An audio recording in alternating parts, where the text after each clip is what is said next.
Okay, so have you ever heard someone ask, like, what books were actually removed from the Bible? Hmm. It's a question that can really get you thinking, especially if you're newer to your faith. Yeah, for sure. It's definitely one that sparks a lot of curiosity. Yeah, it kind of feels like almost like a conspiracy theory, doesn't it? A little bit, right? It takes us into this whole fascinating world of the Apocrypha. The Apocrypha. Yeah. Okay, so what is that exactly? Like, what are we talking about when we say the Apocrypha? So think of it this way. It's like this collection of books that were written between the Old and New Testaments. Okay. And they were written roughly around 200 BC to about 100 AD. Okay.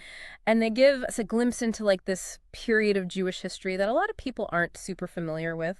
So are these the books that were, like, removed from the Bible? Well, that's where it gets really interesting, right? Okay. So these books were actually super highly valued by a lot of the early Christians. In fact, some of them are even quoted in the New Testament. But over time, this debate emerged about whether or not they should be considered part of what we call the biblical canon. The biblical canon. Yeah. Okay, The biblical canon is basically the official list of books that are considered to be like divinely inspired and authoritative for a particular religious tradition. Gotcha. Okay, so that goes back to that question of what books were removed from the Bible. Yeah, So it sounds like the Apocrypha is at the heart of this whole thing. it really is. Some Bibles include these books and some don't. Exactly. So the Protestant Bible, which is a version that a lot of people use, doesn't include the Apocrypha. Okay. But Catholic and Orthodox Bibles, they do include these books. Wow, that's a pretty big difference, isn't it? It is a big difference. So what are we going to try to uncover in this deep dive today? Well, our goal isn't necessarily to tell you what to believe about all of this, Right. but it's more to just kind of explore the facts, Okay. the different perspectives surrounding the Apocrypha. Gotcha. We'll look at the historical context. We'll delve into some of those really captivating stories that these books contain, and then we'll examine why this topic, I think, continues to be relevant for believers today. So we're not going to decide if any books were removed, Right. but more like understand why some Bibles include these texts and others don't. Yeah, exactly. It's about gaining a deeper understanding of, I think, the complexities of faith and the historical development of the Bible itself. Okay, that sounds fascinating. Yeah. So let's jump into the Apocrypha itself then. Okay.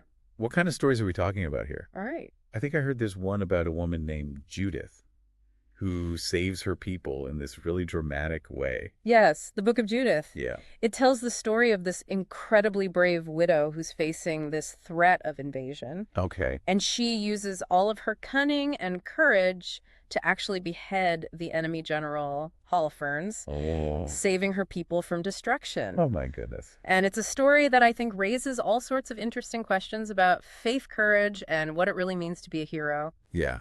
That's definitely a story that would stick with you. Yeah. And it's so different from anything I'm used to in the Bible. Right. Do the other books in the Apocrypha have similar stories? Definitely. So, for example, there's the Book of Tobit, Okay. which is a story about a very devout man named Tobit. And despite his righteousness, he actually faces a series of really difficult trials, including blindness and financial ruin. Wow. But through it all, his faith is tested, and ultimately he and his son Tobias are rewarded for their just unwavering devotion to God. It's amazing to think that these stories, these books, were so important to early Christians. Yeah. But why aren't they in, like, my Bible? Right. Is that what people mean when they say what books were removed from the Bible? It's a question that's been debated for centuries, literally. Wow. And I think understanding those different viewpoints is crucial to understanding the Apocrypha's place in history. Okay, I'm ready to dive deeper into this. All right. I'm really curious to kind of understand the bigger picture, especially since the Apocrypha seems to be connected to this whole question about books being removed from the Bible. Yeah, let's do it. I think the Apocrypha offers this unique window into a pivotal period of Jewish history. And I think exploring these texts can really help us understand the development of both Judaism and Christianity. All right, let's do it. Awesome. Welcome back. So we were talking about how the Apocrypha is like at the heart of this whole debate about what books are in the Bible. It is. And we were discussing how like different branches of Christianity have come to different conclusions about it, right? Right. Like Protestants generally don't include it, Yeah. while Catholics and Orthodox Christians do. Right. So like, why the difference? Yeah. What led to these books being excluded from some Bibles? Right. It's still kind of strange to think that like someone might have actually removed books from the Bible. Well, it's not quite as simple as someone just like taking books out. It's more about how different groups understood the process of forming the biblical canon, like what books should be in there and what books shouldn't be in there. Okay, so like what were the arguments for not including these books? Well, for Protestants, a key factor was this emphasis on the Hebrew Bible, Hmm. the scriptures that Jesus would have known. Okay. The Apocrypha wasn't part of that original Hebrew collection. So it's like they wanted to stick to the same scriptural foundation as Jesus. Exactly. Okay. And this was a major point for figures like Martin Luther and John Calvin during the Protestant Reformation. Okay. They really emphasized going back to those original sources. Gotcha. But if these books weren't in the Hebrew Bible, how did they even end up in the conversation in the first place? Yeah, that's a great question. So remember how we talked about the Apocryphal being written between the Old and New Testaments? Yeah. During that time, the Hebrew Bible was translated into Greek, Okay. which was kind of the common language of scholarship and culture. And this translation is called the Septuagint. It included these additional books. Oh, wow. And it was really widely used by a lot of Greek-speaking Jews and early Christians. So that's how they became part of the conversation. Exactly. So those early Christians were reading these books as part of their scriptures. Exactly. And that's why for Catholics and Orthodox Christians, they include the Apocrypha. Okay. Because for them, it's about honoring the early church's understanding of Scripture and maintaining a connection to those early believers. So for them, it's not about the books being removed, Yeah. but more about staying true to what they believe was the original Christian Bible. Yeah. That's a great way to put it. Okay, that makes sense. It's all about understanding, I think, those different perspectives Right. and those historical contexts that really shaped how the Bible developed. That's so interesting. So we have Protestants focusing on the Hebrew Bible, Right. Catholics and Orthodox Christians looking to the early church's practice. Yeah. Are there any areas where they agree? Absolutely. They both agree that the Apocrypha is super valuable for understanding the history, the culture, and the religious ideas of the time between the Old and New Testaments. Okay. And they also agree that while these books may not be considered canonical by all, Okay. they can still offer a lot of spiritual insights and wisdom. So even though there's disagreement about their place in the Bible, Yeah, everybody kind of agrees that these books are worth exploring. I think so. Yeah. I have to admit, I'm starting to see why people are so fascinated by this whole question of what books were removed from the Bible. Yeah, But really a doorway into like a deeper understanding of the Bible itself. totally. And for someone newer to their faith, Yeah. exploring the Apocrypha can be a really enriching experience. It gives them context, Okay. exposes them to different viewpoints, and helps them appreciate that the Christian tradition is complex. Okay. I'm sold. Good. Apocrypha is definitely worth exploring. Yes. We talked about Judith and Tobit. Yeah. Are there any other books or stories that you think we should know about? Oh, there are so many fascinating texts in here. We haven't even touched on books like The Wisdom of Solomon or 1 and 2 Maccabees. Wisdom of Solomon. What's that one about?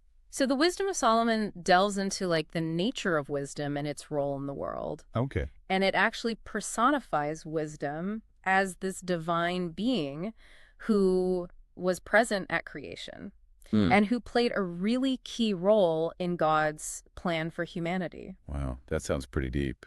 It reminds me of the way Proverbs talks about wisdom. It's definitely in that same tradition, Yeah. you know, exploring themes like righteousness, judgment, and the consequences of sin. So it's not just practical advice, but like big theological questions. Absolutely. And there are even sections that talk about the foolishness of idolatry, the importance of seeking wisdom, and the ultimate triumph of good over evil. Okay, I'm adding that to my reading list. Yes. What about Maccabees? Yes. What makes those books stand out? Well, 1 Maccabees tells the historical account of the Jewish struggle for independence against the Seleucid Empire. Okay. It was a time of great upheaval and persecution. Wow. And the book recounts the heroic efforts of the Maccabee family who led a revolt to preserve their faith and their way of life. So it's kind of like a David and Goliath story, It really is. but on like a national scale. Totally. They were fighting for their identity, their beliefs, Wow. their very right to exist. That's amazing. And what's remarkable is that they succeeded, Oh, wow. at least for a while, in establishing an independent Jewish state. So 1 Maccabees is a testament to the power of faith, even in the face of overwhelming odds. It really is. It's hard to imagine going through something like that. Yeah, it's a powerful reminder of the strength and resilience of the human spirit, especially when it's fueled by faith and that desire to protect what's most precious. Right, but the story doesn't end there. No, it doesn't. We also have 2 Maccabees, Okay. which covers some of the same events but with a different emphasis. What's the difference? So 2 Maccabees focuses more on God's miraculous interventions Okay. in those events of the Maccabean revolt. Hmm. It includes accounts of angels fighting alongside the Maccabees, Wow. visions, prophecies, and even prayers for the dead. Wow, that's a whole other layer to the story. It is. It's amazing how these books can offer different perspectives on the same events. Yeah. It's like we're piecing together this bigger picture of what happened. Exactly. And 2 Maccabees, with its emphasis on God's power and involvement in human history, had a significant impact on early Christian thought. That's amazing to think about how these books, even though some Christians decided they shouldn't be considered part of the Bible, still had such a big influence. I think it shows you that the story of faith is much bigger than any one book or canon. Right. You know, the Apocrypha gives us this glimpse into the diversity of thought and belief that existed within Judaism and early Christianity. So what books were removed from the Bible? Right. It's a question with a complex answer. It's not just about, like, someone removing books, Right. but about how these different groups understood the process of, like, forming the Bible itself. Exactly. And exploring the Apocrypha can help us understand that process and appreciate the richness and the diversity of the Christian tradition. This has been so eye-opening. Good. I feel like we've barely scratched the surface, I know, right? but we've uncovered so much already. There's always more to learn and explore. I can't wait. But let's take a pause here and pick up this fascinating journey in part 3 of our deep dive. So we're back for our final deep dive into the Apocrypha. We are. I feel like we've been on this incredible journey. I know, it's fascinating, right? Yeah, exploring these ancient texts. Yeah. And it all started with that simple question. What books were removed from the Bible? Right. It's amazing how much we've uncovered by trying to answer that one question. I know, and it leads us down such a fascinating path, Yeah, it really does. exploring history and theology and even the nature of faith. And we've talked about all these different perspectives on the Apocrypha, Yeah. like with some Christians including it in our Bibles and others not. Yeah. What were the specific reasons some people decided to exclude these books? It still feels a bit mysterious to me. Yeah, so remember, it wasn't a matter of someone just like deciding to take books out. It was a very complex process. Yeah. A variety of factors went into those decisions. Okay, so what were some of those key concerns? Well, one concern was historical accuracy. Okay. Some scholars felt that certain books in the Apocrypha contained historical discrepancies or contradictions with the already kind of established Old Testament narrative. So they were concerned about making sure that, like, the biblical timeline and the events were consistent. Exactly. And remember how we talked about some of these books like Judith and Tobit? Yeah. They read more like historical fiction, Right. using those familiar settings and characters to teach moral and spiritual lessons. Right. So for those who emphasized a literal interpretation of Scripture, those types of stories might have raised some questions. That's a really good point. Another concern was theological consistency. Okay. Some teachings in the Apocrypha didn't really align with the theological framework of those who chose to exclude these books, like prayers for the dead. So they were looking for, like, a unified message throughout the whole Bible. Right. And some of the ideas in the Apocrypha didn't seem to fit. Precisely. And I think ultimately the biggest question was one of authority. You know, who gets to decide which books belong in the Bible and on what basis? That's a huge question. It is a huge question. Yeah. And for Protestants, the answer was rooted in the Hebrew Bible, that collection of scriptures that Jesus would known and used. So for them, it was about returning to the foundation of their faith, the same Scriptures that Jesus taught from. Exactly. But it's important to remember that those who include the Apocrypha have their own reasons, Right. often rooted in tradition, the practice of the early church, and a broader understanding of inspired writings. It's amazing to think that there's no easy answer to this question. What books were removed from the Bible? Right. It's more about understanding the different approaches and historical contexts Exactly. that have shaped how we view the Bible today. Yeah, and that's why I think exploring the Apocrypha is so enriching. You know, it challenges us to think critically about our assumptions, to appreciate the diversity of the Christian tradition, and to engage with Scripture in a more nuanced way. It's definitely made me realize that there's so much more to the story of the Bible than I ever imagined. It's a lifelong journey. Yeah, it really is. I feel like I've only just begun my journey of discovery. That's the beauty of faith. You know, it's a lifelong journey of learning, questioning, and growing. So what's the takeaway for someone who's just starting to explore their faith? What does it all mean for them? I would say that knowing about the Apocrypha, even if you don't consider it part of your own Bible, can enrich your understanding of Scripture. It gives you context, exposes you to different perspectives, and helps you appreciate the historical development of Christianity in a deeper way. It's not about choosing sides, No. but about expanding our understanding. Exactly. And you might even discover some hidden gems of wisdom and inspiration in these often overlooked books. I know I have. Good. So for those who are curious, Yeah. what's the best way to start exploring the Apocrypha? There are several excellent translations available, Okay. including the Revised Standard Version and the New Revised Standard Version. Okay. And there are tons of resources online and in libraries that can provide guidance and context. That's great advice. Mm. Any final thoughts for our listeners as we wrap up this deep dive? I would say, as with any journey of faith, be open-minded, be curious, and don't be afraid to ask questions. The more you learn, the more you'll realize how much there is to discover about faith, about history, and about the incredible story of the Bible. Beautifully said. And that concludes our deep dive into the Apocrypha. We hope you've enjoyed the journey as much as we have. We did. Remember, the quest for understanding is never over, and there's always more to explore.